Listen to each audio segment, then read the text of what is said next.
우리 아버지 하나님과 주 예수 그리스도께서 내려주시는 은혜와 평화가 여러분에게 있기를 바랍니다.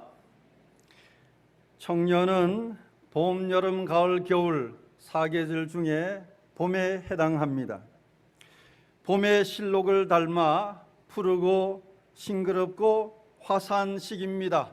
희망과 용기를 가지고 자신의 삶을 설계하고 펼쳐나가는 시기입니다. 하지만 우리나라 청년들은 학업과 취업에 무거운 짐에 짓눌려 살아가고 있습니다. 꿈과 비전을 갖기보다 심한 스트레스를 받고 있습니다. 희망과 용기를 갖기보다 열등감과 상실감에 빠져 있습니다. 3포, 5포, 7포는 옛말입니다. 9포 모든 것을 다 포기한 상태로 살아가는 사람이 우리의 청년들입니다. 청년은 성인인데 대학생 70%가 자신은 아직 성인이 아니라고 대답했습니다. 부모의 경제적 지원 없는 자립은 불가능하기 때문입니다. 나이가 들어도 부모를 의존할 수밖에 없는, 이건 개인적인 문제가 아닙니다. 사회적 구조적 문제입니다. 대학 졸업하고 직장 들어가서 월급 받아서 도대체 몇 년을 모아야 집을 살 수가 있습니까? 불가능한 거예요. 부모 도움 없이. 그 모순 속에 살아가는 청년들을 만나보면 고민과 갈등과 정서적 상처가 이만저만이 아닙니다. 오늘 설교는 답답한 마음으로 살아가는 이 시대 청년들에게 선포하는 말씀입니다. 동시에 청년들과 비슷한 한계 상황에 놓여 암울한 현재와 미래를 바라보며 절망하고 낙담하는 성도들에게 주시는 하나님의 말씀입니다. 13절입니다. 그러므로 너희에게 구하노니 너희를 위한 나의 여러 환난에 대하여 낙심하지 말라. 이는 너희의 영광이니라. 따라하시겠습니다. 낙심하지 말라. 낙심하지 말라. 옆에 분에게 말합니다. 낙심하지 맙시다. 낙심하지 맙시다. 낙심, 이 단어의 헬라어 뜻은 몸과 마음이 지치다, 마음이 상처를 받다, 용기를 잃다, 실망하게 되다는 뜻입니다. 열심히 살아왔는데 남는 것은 번아웃, 탈진밖에 없어요. 지쳤다, 지쳤다, 이 말이 입에서 절로 나옵니다. 자신감이 추락하고 미움과 후회가 밀려오는 우울한 정서적 상태가 낙심입니다. 의욕이 없습니다. 아무것도 하고 싶지 않습니다. 도전할 마음이 없습니다. 해봐도 별 수 없다는 마음이 들기 때문입니다. 갈라디아 6장 9절 말씀입니다. 읽어드리겠습니다. 우리가 선을 행하되 낙심하지 말지니 포기하지 아니하면 때가 이름에 거두리라. 선을 행하되 낙심하지 말지니, 선을 행하다가 낙심할 수 있습니다. 선한 의도로 도왔는데 욕을 얻어먹는다면 우리는 낙심하게 됩니다. 열심히 노력했는데 열매가 없다면, 결과가 좋지 않다면 누구나 낙심할 수 있습니다. 자신의 기대치와 현실, 이 괴리감, 이 격차가 크면 클수록 낙심하기 쉽습니다. 당시 에베소 교회 성도들은 낙심할 수밖에 없는 상황이었습니다. 그 이유가 3장 1절에 나옵니다. 읽어드리겠습니다. 이러므로 그리스도 예수의 일로 너희 이방인을 위하여 갇힌 자 된 나 바울이 말하거니와. 따라합니다. 갇힌 자 된 나 바울. 갇힌 자 된 나 바울이 지금 어떤 상황에 있다고요? 갇혔단 말입니다. 감옥에 들어갔습니다. 죄수가 되었습니다. 바울이 복음을 전하는 사람인데 그가 예루살렘에서 체포되었습니다. 가이사랴 감옥에 갇혔습니다.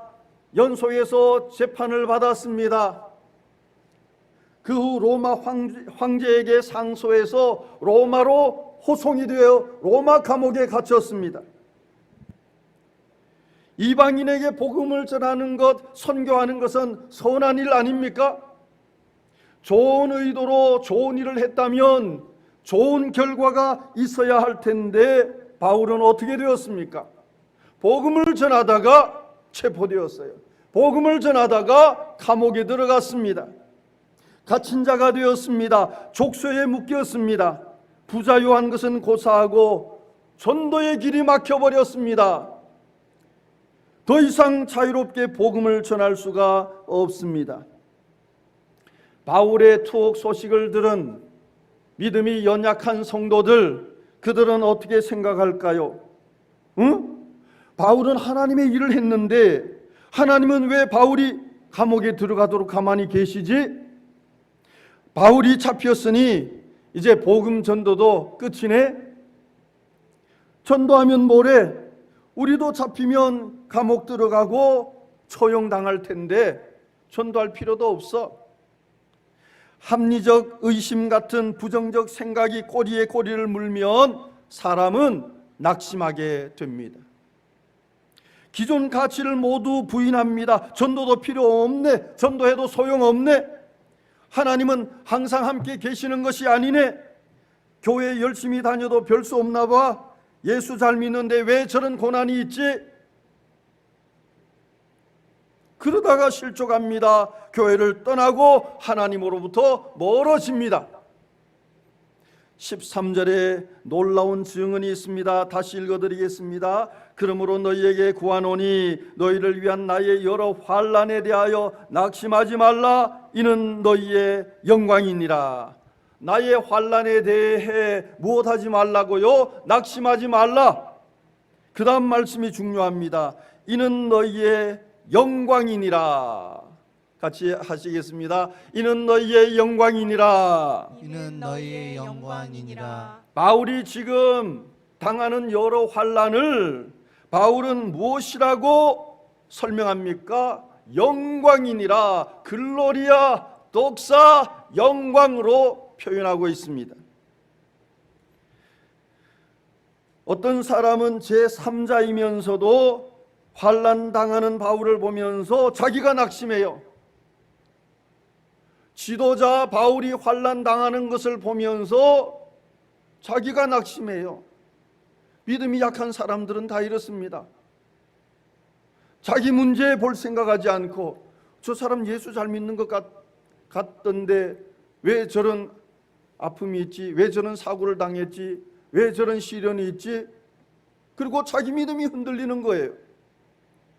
정작 환난의 당사자인 바울은 감옥 속에 갇혀 고생하면서도 그 환난을 무엇이라고 말합니까? 영광, 영광. 환난은 똑같습니다. 동일한 바울의 환난을 두고 반응이 정반대입니다. 환난이 문제가 아닌 겁니다. 어떤 사람은 환난을 보고 낙심했습니다. 바울은 그 환난을 통해서 하나님께 영광을 돌렸습니다. 낙심과 영광 똑같은 상황인데 태도는 완전히 달라요. 글자만 다른 것이 아니라 믿음이 완전히 다릅니다. 어떤 믿음의 차이일까요? 에베소서 3장에 2번 반복해서 나오는 아주 중요한 단어가 있습니다. 경륜입니다. 따라하시겠습니다. 경륜. 이건 예수 믿는 사람만이 아는 신비입니다. 그리스도인만이 사용하는 영적 단어예요. 경륜. 3장 2절에 은혜의 경륜, 3장 9절에 비밀의 경륜. 경륜의 헬라어 의미는 우주적인 하나님의 계획과 운영을 뜻합니다. 하나님이 온 우주를 창조하신 분이잖아요. 그 우주를 하나님께서 계획하시고 운영하시는 그 속에 하나님의 경륜이 보인단 말입니다. 광대한 우주의 은하계가 만들어지고 그 은하계 안에 태양계가 있으며 그 태양을 중심으로 8개의 위성이 계속 돕니다. 8개의 위성 외워봅니다. 시작. 수금지와 목토 천해. 이제 명왕성은 떨어져 나갔어요. 수금지와 목토 천해. 그럼 지구는 태양계에서 몇 번째 위성입니까? 3번째 위성입니다. 여러분 상상하세요. 그림을 그리세요. 하나님의 경륜을 이해하기 위한 상상입니다. 태양계 3번째 수금지 위성이 지구입니다. 태양과 지구와의 거리 너무나 중요하죠. 지구가 태양과 조금만 더 가까우면 뜨거워서 사람이 살 수 없어요. 조금만 멀어지면 추워서 사람이 살 수 없습니다. 이 지구의 기울기 23.5도 기울어서 자전과 공전하면서 사람이 인간이 살아갈 수 있는 최적의 환경을 만들고 있는 겁니다. 이 모든 것이 우연이 아닙니다. 치밀하게 계획하시고 운영하시는 하나님의 경륜 속에 있는 것입니다. 그 경륜이 예수 그리스도를 통해 우리 인간의 구원에도 그대로 적용되고 나타났습니다. 예수 그리스도의 복음을 전하기 위해 하나님께서는 경륜 속에 누구를 준비하셨어요? 사도 바울을 준비하셨어요. 다메섹에서 예수 믿는 그리스도인들을 체포해서 감옥에 넣기 위해 살기 등등해서 가고 있는 그 바울을 하나님께서 빛 가운데 임재하셔서 회심시키고 예수 믿는 자들을 핍박하던 자가 예수님을 전하는 전도자가 되었습니다. 그 바울의 3차 선교 여정을 통해 이방 세계에도 복음을 전하게 하셔서 예수 믿는 이방인과 그리스도인이 하나가 되어 무엇을 만들게 하셨어요? 교회를 만들게 하시고 그 교회를 통해 하나님의 나라를 선포하고 하나님의 나라를 확장하며 인류를 구원하는 일을 하나님께서는 지금도 이루어가고 계시는 겁니다. 이 모든 과정이 무엇이라고요? 경륜이다. 경륜. 예수님을 보내시고 바울을 사용하시고 교회를 세우시고 인류를 구원하시는 이 모든 역사가 하나님의 경륜입니다. 하나님의 계획 속에 이루어지는 하나님의 일인 것입니다. 경륜은 사람이 주체가 아닙니다. 사람이 주체가 될 수 없습니다. 경륜의 기획자 하나님이십니다. 경륜의 주관자 하나님이십니다. 경륜을 이끌어 가시는 분 하나님이십니다. 경영하시는 분은 하나님이십니다. 그 경륜 속에 사도 바울도 부르심을 받아 쓰임받고 저와 여러분도 부르심을 받아 쓰임받고 있는 것입니다.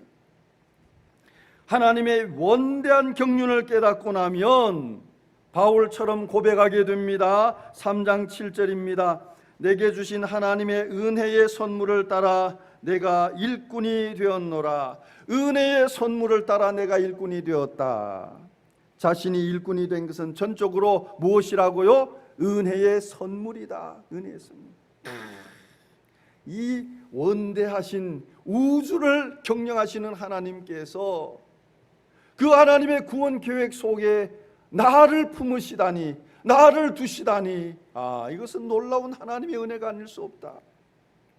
3장 8절입니다. 모든 성도 중에 지극히 작은 자보다 더 작은 나에게 이 은혜를 주신 것은, 우주를 다스리는 하나님의 경륜을 깨달으면 자기 존재가 얼마나 작은가 하는 것을 알게 돼요. 미물보다 더 작은 나, 먼지보다 더 작은 나, 그런 나를 우주를 창조하시고 다스리시는 그 하나님께서 기억하시고 선택하시고 구원하시고 하나님의 백성으로 살게 하시다니, 이 놀라운 은혜가 아닌가. 경륜은 하나님의 긴 역사입니다. 창조부터 오늘까지 길게 보는 거예요.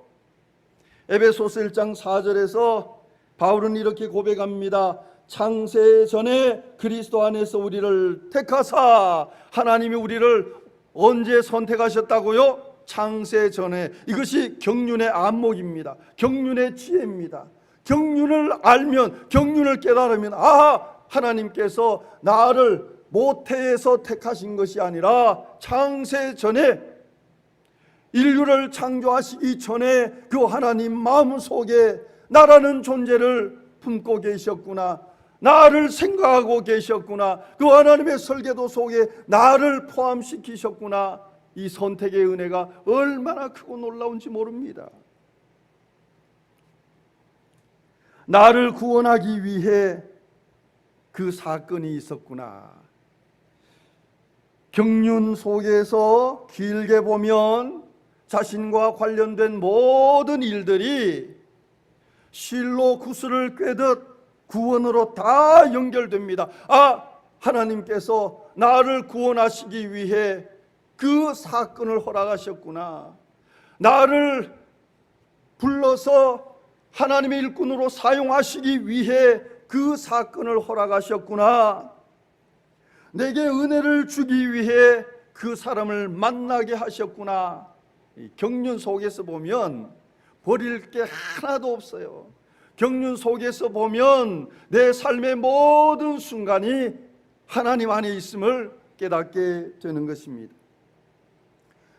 모르드게가 에스더에게 이렇게 말합니다. 내가 왕후의 위를 얻은 것이 이때를 위함이 아닌지 누가 아느냐? 따라합니다. 이때를 위함이 아닌지 이때를 위함이 아닌지 누가 아느냐? 누가 아느냐? 에스더가 어떤 사람입니까? 페르시아의 포로로 잡혀간 포로민의 자식이에요. 부모가 일찍 죽었습니다. 고아입니다. 그런 에스더가 갑자기 페르시아 아수에로의 왕비 와스디가 폐위가 되고 그 자리에 일약 올라가서 왕후가 될지 아무도 상상도 못하던 일이었습니다. 그때는 몰랐어요. 그런데 하만이 이스라엘 백성들을 다 멸하려고 하는 음모를 가지고 있는 것을 알고 난 뒤에 왕 앞에 가서 그 문제를 호소할 수 있는 그 기회를 왕후가 아니면 도무지 가질 수가 없는 겁니다. 에스더가 왕후가 된 것은 개인의 영달을 위해서가 아니라 자기 민족을 위기에서 건지기 위해, 이때를 위해 하나님께서 경륜 속에 준비를 해두셨단 말이에요. 얼마나 놀랍습니까? 어제 마스크 회사에 다니는 우리 교우들과 함께 점심 식사를 했습니다. 광릉에 가서 신선한 바람도 쐬고 맛있는 밥도 먹으며 대화를 나누는데, 우리 교인들이 그 마스크 회사에 처음에 들어갈 때는 코로나 이전이에요. 아주 개인적인 취업이고 개인적인 일이었습니다. 그러나 코로나 사태가 터지고 난 뒤에 마스크가 금스크가 되어서 마스크 구하기가 어려운 그때, 그 회사를 통해 우리 교인들이 마스크를 무상으로 선물 받게 되었어요. 그것도 2번이나. 다른 교회들이 다 부러워합니다. 독바이 교회는 복도 많아, 독바이 교회는 복도 많아. 가만히 생각해 보세요. 그분들이 내가 마스크 회사에 취직하게 된 것이 개인적인 일인 줄 알았는데, 하나님께서 우리 독바이교회를 사랑하시고 우리 독바이교회 성도들을 사랑하시고 이러한 위기의 때에 필요를 공급해 주기 위해서 하나님이 나를 이곳에 취직시켜 주셨구나. 깨달으니까 얼마나 감사한지, 얼마나 감사한지. 이것이 여러분 경륜적인 깨달음인 겁니다.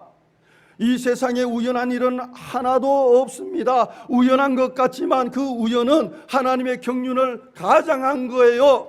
우리가 믿음의 눈으로 우리의 삶을 보면 그 속에 하나님의 경륜이 다 있는 겁니다. 다 있어요. 사람은 경주마처럼 눈앞밖에 볼 줄 모릅니다. 짧게 본단 말이에요. 길게 볼 줄 모릅니다. 눈앞에 이익만 봅니다. 눈앞에 손해, 눈앞에 쾌락, 눈앞에 자존심, 눈앞에 환난만 보는 겁니다. 눈앞만 보는 사람은 바울이 로마 감옥에 갇힌 것을 보고 실족합니다. 낙심합니다. 낙담합니다. 잘 믿어도 소용없네. 나도 바울처럼 될까 두렵네. 전도 길이 막혔네. 별 소리를 다 하는 겁니다. 경륜을 깨닫지 못하는 사람은 짧게 보고 짧게 판단하고 부정적인 말만 쏟아내는 거예요. 눈에 보이지 않으니까, 하나님이 보이지 않으니까, 하나님의 역사가 보이지 않으니까.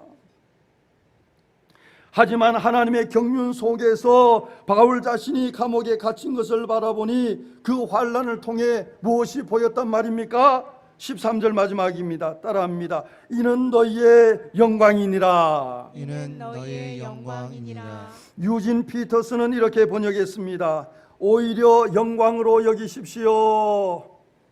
따라합니다. 오히려 영광으로 여기십시오. 오히려 영광으로 여기십시오. 옆에 분에게 이렇게 말합니다. 오히려 영광으로 여기십시오. 오히려 영광으로 여기십시오. 다시 환난을 당할 때 오히려 영광으로 여기십시오. 환난을 당할 때 오히려 영광으로 여기십시오. 바울에게 있어서 고난과 영광은 둘이 아니라 하나입니다. 한 쌍이에요. 고난 없는 영광 있을 수 없습니다. 십자가 죽음 없는 부활 있을 수 없습니다. 경륜의 시각에서 보면 고난은 낙심할 이유가 아니라 영광으로 여길 감사할 이유가 되는 것입니다. 여러분 물어보겠습니다. 질문입니다. 환난이 있을 때 환난을 보고 낙심하겠습니까?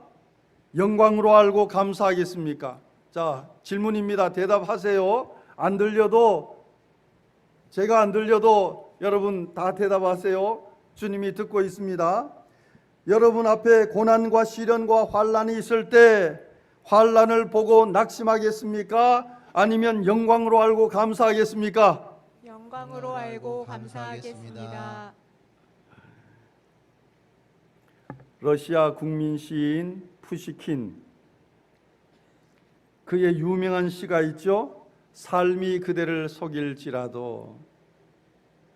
제가 학창 시절, 중고등 학창 시절에 친구들 집에 가면 이 시 액자 없는 집이 없었어요.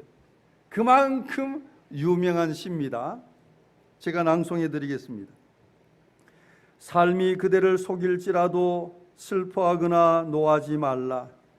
슬픈 날엔 참고 견디라. 즐거운 날이 오고야 말리니 왜 슬퍼하는가. 마음은 미래를 바라느니 현재는 한없이 우울한 것. 모든 것은 순식간에 지나가고 지나간 것은 훗날 소중하게 여겨지리라. 저는 이 시를 보면서 이 푸시킨이 이 도사 같은 사람이 아닌가. 도통한 사람의 입에서 나올 수 있는 말이에요. 삶이 그대를 속일지라도 슬퍼하거나 노하지 말라. 슬픈 날을 참고 견디라. 얼마나 위로가 되었던지. 우리나라 경제 성장기에 지치고 힘든 사람들, 탈진한 사람들이 이거 액자 집에 걸어놓고 보면서 위로와 희망과 용기를 얻었던 겁니다. 푸시킨이 이렇게 도통한 소리를 했는데 정작 본인은 자기 아내를 사랑하는 장교와 집 앞에서 결투를 벌여 복부 총상을 입어 이틀 만에 37세 나이로 안타깝게 죽었습니다. 자기가 쓴 시 이대로였다면 결투하지 않았겠죠. 총상 입지 않았겠죠.